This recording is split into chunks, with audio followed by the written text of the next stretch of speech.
On a vu la fumée, on a vu les flammes, alors on a attaqué. Et était revenu sur l'opération visant à exfiltrer vers la France 103 enfants présentés comme des orphelins du Darfour. Le procès de l'Arche de Zoé s'est ouvert ce lundi devant le tribunal correctionnel de Paris sans Éric Breteau et sa compagne Émilie Lelouch, les deux. Octobre 2007. Dans la ville d'Abéché, à l'est du Tchad, un avion français est cloué au sol. À son bord, 103 enfants, tous originaires de villages tchadiens proches de la frontière soudanaise. Certains ont 3 ans, d'autres à peine 10. Ils sont hagards, silencieux. Leurs regards se perdent dans les hublots, leur corps encore habillé de pansements censés simuler des blessures. Ils n'ont pas compris. Ils ne savent pas où on les emmène. Autour d'eux, des adultes blancs s'agitent. Une femme murmure à un enfant qu'il va bientôt voir la mère. Un homme téléphone. Ils doivent être en France demain matin. C'est une question de survie. Mais soudain, des bruits de bottes. Des véhicules. Des soldats tchadiens encerclent l'avion. Le ton monte. Une voix crie en arabe. D'autres répondent en français. Les journalistes sont là aussi. Les flashs éclatent dans la nuit brûlante. L'avion est stoppé. L'opération dévoilée. Le scandale commence. Dans cette cabine immobilisée sur le tarmac poussiéreux, les illusions se brisent. Ce qui devait être un sauvetage devient un cauchemar diplomatique. Depuis 2003, le Darfour est en flammes. Massacres, villages réduits en cendres, femmes violées en masse. Le monde regarde, compatit, mais agit peu. Et pendant que le chaos engloutit cette région soudanaise, des milliers de réfugiés fuient vers le Tchad voisin, instables, épuisés, dépassés. Des camps surgissent comme des mirages. Et dans ces camps, des enfants, seuls ou pas, attendent de la nourriture, un toit. Mais surtout de l'attention. C'est ce décor qui va servir de toile à un projet fou. À plusieurs milliers de kilomètres de là, en France, un homme veut agir. Il s'appelle Éric Breteau. Il se dit pompier, militant, sauveur. Il veut sauver l'Afrique. Avec sa compagne, Émilie Lelouch, il crée une ONG, l'Arche de Zoé. Leur objectif ? Exfiltrer les orphelins du Darfour. Les mettre en sécurité en France. Leur donner une famille. Une vie. Une chance. Un avenir. Le 28 avril 2007, l'annonce choque. 10 000 enfants à sauver. Un chiffre fou. 10 000. L'émotion frappe. Des familles françaises se mobilisent. Elles versent de l'argent, se préparent à accueillir un enfant noir, meurtri, sans parents. Elles veulent faire partie de cette histoire. Breteau parle fort. Il dit que les États ont abandonné, que les ONG sont lentes, que le droit international est de son côté. Il veut aller vite. Il veut frapper fort. Il veut marquer l'histoire. Mais derrière son discours, quelque chose cloche. Ce n'est pas juste de l'humanitaire. C'est une vieille idée déguisée. Celle du sauveur blanc, du missionnaire moderne. Celui qui veut faire le bien, mais selon ses propres règles. Qui pense que l'Afrique n'a pas de solution. Et que la seule voie, c'est de l'en sortir. Personne ne demande au Tchad ce qu'il en pense. Personne ne demande aux enfants s'ils veulent partir. On leur met des pansements pour faire plus dramatique. On leur promet une vie qu'ils n'ont pas choisie. Ce n'est pas une mission de sauvetage. C'est une réécriture brutale de leur vie. Et tout commence ici, dans cette chaleur rouge du Tchad, avec de bons sentiments et un avion prêt à décoller. Sur les papiers, ce n'est plus l'Arche de Zoé. C'est Children Rescue. Un nom plus neutre, plus international, moins suspect pour les autorités locales. À Abéché, au cœur du désert tchadien, c'est sous ce nom qu'ils s'enregistrent. Et c'est sous ce nom qu'ils vont opérer. Ils disent qu'ils veulent soigner, qu'ils veulent construire un centre d'urgence pour les enfants du conflit, qu'ils ont l'aval du HCR, l'Agence des Nations Unies pour les réfugiés. Que tout est légal. Tout au long de l'été 2007, l'association construit un dossier. Elle diffuse des formulaires sur Internet, promet aux familles françaises qu'elles pourront accueillir un enfant réfugié, voire plus tard, entamer une adoption. Les familles doivent verser des sommes, 1 400 € d'abord, puis 2 200. Ce ne sont pas des paiements, ce sont des dons. C'est ce qu'on leur dit. Mais plus l'opération approche, plus les questions se multiplient. Certaines familles hésitent. D'autres foncent. Elles ont vu les images du Darfour à la télévision. Elles veulent sauver. Elles veulent aimer. Elles veulent aider. Mais ont-elles été naïves ou complices? Les formulaires parlent d'orphelins, mais personne ne vérifie leur statut réel. L'association assure qu'ils seront identifiés sur place et que tout ira vite. En coulisses, tout repose sur l'urgence, sur l'émotion. Sur cette vieille ficelle, il faut faire vite, sinon ils mourront. Children Rescue s'installe discrètement à Béché. L'enregistrement est validé, sans grande vérification. Officiellement, c'est pour un poste médical avancé. Mais en réalité, c'est une base de tri. L'équipe commence à repérer des enfants, parfois avec l'aide d'intermédiaires locaux. On leur donne des bonbons. On leur promet un voyage. On rassure les parents, parfois analphabètes, parfois trompés. Certains reçoivent de l'argent. D'autres signent des papiers qu'ils ne comprennent pas. Les enfants, eux, ne savent rien. Ils suivent. On leur a promis une vie meilleure. Une mer bleue. Des maisons blanches. Des familles gentilles qui les attendent à Paris. Du côté de la France à Vatry, des familles attendent. Elles ont préparé une chambre, un lit, des vêtements et même une peluche. L'Arche de Zoé, sous le label de Children Rescue, avait tout prévu. Pour contourner les lois, il fallait transformer ces enfants tchadiens en orphelins du Darfour. Une fois sur le sol français, ils pourraient être réfugiés. Et qui dit réfugié, dit potentiellement adoptable. Sans passer par les conventions internationales. Sans respecter les lois locales. Sans vérifier les filiations. L'idée est simple, utiliser le droit d'asile comme une passerelle vers l'adoption. Mais le problème, c'est que le Tchad n'autorise pas l'adoption internationale. Pas plus que le Soudan. Et dans le droit musulman local, un enfant orphelin est recueilli par la famille élargie, jamais déraciné pour être confié à des étrangers. Alors il fallait mentir. Déformer les statuts. Créer une fiction juridique. Ces enfants, une fois en France, auraient des tuteurs, un accueil, puis peut-être, un jour, une adoption. Mais derrière cette prétention humanitaire se cache une machine redoutable. Faire de l'enfant africain un produit administrativement adoptable. Sur le site de l'Arche de Zoé, on pouvait télécharger un document appelé « Pack Famille ». On y trouvait des facs rassurantes, des promesses claires et un ton paternaliste. Une fois à l'abri, l'enfant pourra formuler une demande d'asile via un tuteur. Une fois régularisé, il pourra être adopté. Pas besoin d'organisme agréé. Pas besoin d'autorisation du pays d'origine. L'enfant serait déjà là. La loi française ferait le reste. Mais dans ce discours, aucun mot sur les familles biologiques. Aucun mot sur les règles de base de la Convention de La Haye. Aucun respect pour les traditions locales. Le pacte prévoyait tout, sauf la réalité des enfants. Dans les textes, les membres de l'Arche de Zoé citent la Déclaration des droits de l'homme, la Convention internationale des droits de l'enfant. Ils parlent de péril imminent, de moralité supérieure, de sauver des vies. Mais ces textes, qu'ils invoquent, contredisent leurs actes. Car le droit humanitaire impose le respect des lois locales. Il impose de chercher les familles. Il interdit l'adoption sans enquête. Il interdit de faire passer des enfants pour orphelins quand ils ne le sont pas. Mais tout ça, c'est du droit à géométrie variable. Un habillage juridique pour une violence coloniale, celle de penser que la loi française prime sur toutes les autres. Qu'un enfant arraché vaut mieux qu'un enfant pauvre. Qu'un orphelin inventé vaut mieux qu'un orphelin ignoré. Et c'est ce que le Tchad, ce jour-là, a refusé. En clouant l'avion au sol, il a dit non. Non à l'arrogance. Non à l'imposture. Non au pillage humanitaire. Et que dire des familles françaises? Certaines ont versé 1400, puis 2200 €, pensant à un don humanitaire. Mais la question reste, pensaient-elles vraiment qu'on leur confierait un enfant pour quelques semaines? Ou savaient-elles que ce serait à vie? Le 25 octobre 2007 à l'aéroport d'Abéché, dans l'est du Tchad. Sous un soleil de plomb, un Boeing 757 affrété par l'ONG française est stationné, moteur encore chaud. À bord, 103 enfants assis dans les rangées. Le silence est assourdissant. On leur a promis une vie meilleure. Une mer bleue. Des maisons blanches. Des familles gentilles qui les attendent à Paris. Certains pleurent doucement, d'autres regardent les adultes avec des yeux perdus.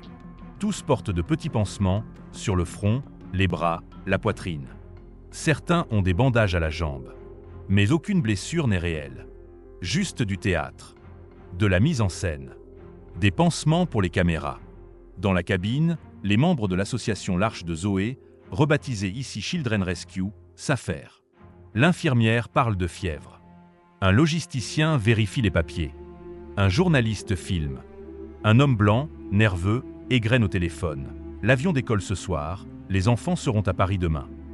À l'extérieur, le bruit se propage. Des soldats tchadiens avancent en colonne, fusils en bandoulière, ils encerclent l'appareil. Ordre en arabe. Les portes s'ouvrent. L'ordre est clair. Personne ne décolle. Les journalistes filment. Les membres de l'ONG sont saisis, menottés et confis de stupeur. Les enfants, eux, sont conduits ailleurs, dans un bâtiment administratif sans climatisation. Certains crient pour retrouver leurs accompagnateurs. Ils ne comprennent pas. Ce n'était pas censé se passer comme ça. Le lendemain, les journaux locaux sont sans pitié. Enlèvement d'enfants. Titre Le Temps. D'autres parlent de négriers humanitaires. L'indignation gronde à N'Djamena. Dans les rues, des jeunes manifestent, brandissant des pancartes « Nos enfants ne sont pas à vendre ». Le président Idriss Déby Itno monte au créneau. Devant les caméras, le visage dur, il lance. Est-ce pour les vendre? Pour les tuer et récupérer leurs organes? C'est un enlèvement pur et simple. En France, l'embarras est total. Ramayad, alors secrétaire d'État aux droits de l'homme, parle d'opération illégale et irresponsable. Sarkozy réagit tardivement, condamnant l'action comme inacceptable. Mais les familles françaises, elles, hurlent à l'injustice. Certaines pleurent devant les caméras. On voulait juste sauver un enfant, disent-elles. Le 25 octobre 2007, l'avion ne décolle pas. Mais la vérité, elle, prend son envol. Ce jour-là, l'Afrique se rappelle que rien n'a changé. On peut encore venir chercher ses enfants sans demander la permission. En les déguisant en orphelins. En maquillant la misère pour faire pleurer les caméras.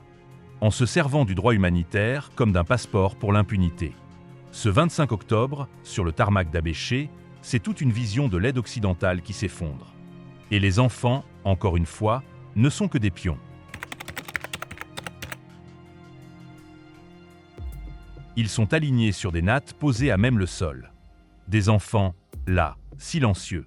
Leurs yeux ne fixent rien, ou fixent trop. Un petit garçon, pas plus de 6 ans, serre une poupée faite de chiffon. Une fillette, les pieds sales et le regard creux, murmure un mot dans un dialecte qu'aucun des soldats autour ne comprend. Nous sommes au cœur de l'orphelinat d'Abéché. Mais ces enfants n'ont jamais été orphelins.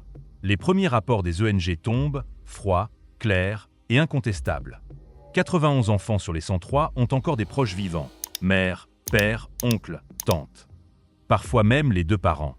Les villages de la région d'Adré et Tine, à la frontière du Darfour, racontent tous la même histoire. Des hommes venus en pick-up, parfois avec des femmes tchadiennes, ont promis de nourrir les enfants, de les soigner, de les inscrire à l'école. Ils m'ont dit qu'ils revenaient dans 3 jours, qu'on allait me les ramener guéris, raconte Mariam, mère de 2 garçons. Elle ne les a plus revus. Elle a cru à un programme médical, pas à un vol. Une mère s'effondre devant la caméra d'un journaliste espagnol. Ils ont pris ma fille. Elle était malade. Je voulais juste qu'elle soit soignée. Ils ont dit que c'était gratuit. Ils n'ont jamais dit qu'ils allaient l'emmener loin. D'autres mères avouent la honte. La honte d'avoir cru. La honte d'avoir signé un papier sans savoir lire. La honte d'avoir tendu leur enfant à un inconnu. Parce qu'il avait l'air propre, bien habillé, européen. Je croyais qu'ils étaient envoyés par l'ONU, dit Fatouma. Elle serre contre elle la photo en noir et blanc de sa fille. Un garçon de 8 ans explique « Ils m'ont donné un bonbon. Puis ils ont dit « Viens, on va te montrer des livres. » Un autre raconte qu'on lui a dit de ne plus appeler sa mère. Qu'il était maintenant un « enfant de l'avion ». Certains enfants portaient des pansements alors qu'ils n'avaient aucune blessure. Ils disent qu'on leur a dit de ne pas pleurer, que c'était un jeu. Ces enfants ne comprennent pas ce qu'il s'est passé. Mais ils savent qu'ils ont eu peur, qu'on leur a menti. Et que, pendant quelques jours, ils ont été seuls, sans personne qui parle leur langue, sans visage familier. Dans toute cette affaire, ce sont les enfants et leurs familles qui ont le moins parlé. Leur douleur a été couverte par les polémiques, les juges, les diplomates. On a débattu du droit international, du statut des ONG, de la définition de l'adoption. Mais qui a écouté la voix de ceux à qui on a arraché un enfant? L'affaire de l'Arche de Zoé n'est pas qu'un scandale judiciaire. C'est une trahison morale. Celle d'une Afrique à qui on a encore une fois volé ses enfants. Non pas pour les faire travailler, mais pour leur offrir une vie. Mais une vie ailleurs. Une vie sans eux. Dans les rues d'Abéché, la colère reste froide. Elle est dans les regards, dans le silence des pères, dans le deuil des mères, dans les questions sans réponse des enfants. Pourquoi moi? Pourquoi eux? Pourquoi mentir? Ce que cette affaire a brisé, ce ne sont pas seulement des lois ou des accords. C'est la confiance. Celle, fragile, entre l'Afrique et ceux qui prétendent venir l'aider. N'Djamena, décembre 2007. Le soleil cogne sur la cour du tribunal. Des mouches bourdonnent. La foule s'agglutine, bruyante, mêlant journalistes, familles, curieux, militaires en armes. Et là, sur le banc des accusés, 6 Français, en chemise froissée, traits tirés, visage fermé. Les sauveteurs de l'Arche de Zoé sont devenus les accusés d'un enlèvement massif. L'ONG humanitaire est désormais jugée pour crime. Les 2 principaux intéressés, ils encourent jusqu'à 10 ans de prison ainsi que 4 autres membres de l'association pour avoir tenté d'exfiltrer en 2007 une centaine d'enfants tchadiens qu'ils présentaient à l'époque comme des orphelins du Darfour, des enfants promis à l'adoption en France. Dans l'air, une tension irréelle. Pour certains, c'est un moment historique. Enfin, une justice africaine juge des Occidentaux pour des crimes commis sur son sol. Pour d'autres, c'est un procès de la honte, une mascarade diplomatique. Mais pour les familles tchadiennes, c'est un cri, que justice soit faite. Le procès s'ouvre sous une chaleur accablante. Pas de climatisation, pas d'écran, juste des visages, de la poussière et une rage contenue. Les juges écoutent, les avocats français argumentent, les procureurs tchadiens dénoncent. La presse internationale est là, suspendue aux mots. Les débats sont tendus, parfois confus. L'enjeu dépasse les 103 enfants. C'est tout un continent qui regarde.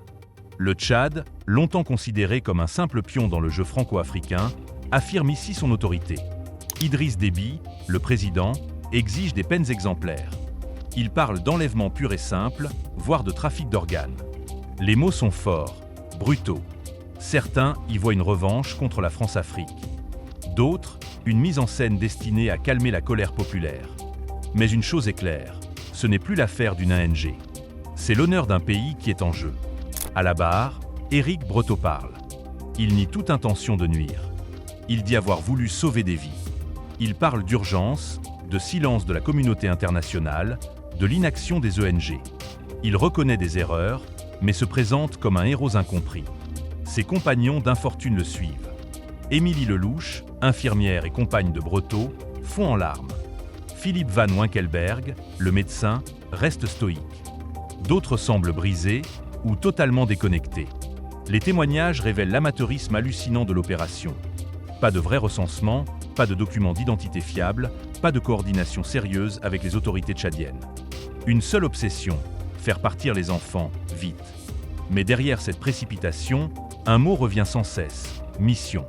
Comme si ces bénévoles se voyaient investis d'un rôle sacré. Le bien, coûte que coûte. Même au prix du mensonge. Même au prix du droit. Le 26 décembre 2007, la sentence tombe. 8 ans de travaux forcés pour les 6 Français. La justice tchadienne les avait tout d'abord condamnés à 8 ans de travaux forcés pour tentative d'enlèvement d'enfants. Les familles applaudissent. Certaines pleurent. Mais la joie est de courte durée. Moins de 3 jours plus tard, la France demande officiellement leur transfèrement. Et à la surprise générale, le Tchad accepte. Le 28 décembre, un avion spécial les ramène à Paris. Travaux forcés, ils ne verront pas un seul jour de bagne. En France, leur peine est convertie en prison ferme. Mais tous seront libérés quelques mois plus tard. Certains reprennent même la parole publiquement, dénonçant une injustice. Le cynisme est total. Le président français de l'époque, Nicolas Sarkozy, joue un rôle clé. Dès le début, il désavoue l'opération. Mais il se rend aussi à N'Djamena, il négocie. Il rapatrie les journalistes, puis les membres de l'ONG. Il promet que justice sera rendue en France. Mais au Tchad, la population est en colère. Le sentiment d'impunité refait surface. La France sauve ses enfants, dit-on. Comme toujours. Et les nôtres? Ceux qui ont été arrachés, manipulés, traumatisés? Où est leur justice? Des pères, des mères, des oncles se succèdent. Tous réclament réparation. Mais les promesses s'étiolent. Le bruit médiatique s'éteint. Les caméras partent. Les enfants retrouvent leur village. Mais rien n'est plus comme avant. Certains ont été rejetés, traumatisées, changées. Les familles, elles, ont été trahies 2 fois, d'abord par les recruteurs locaux, ensuite par les sauveurs blancs.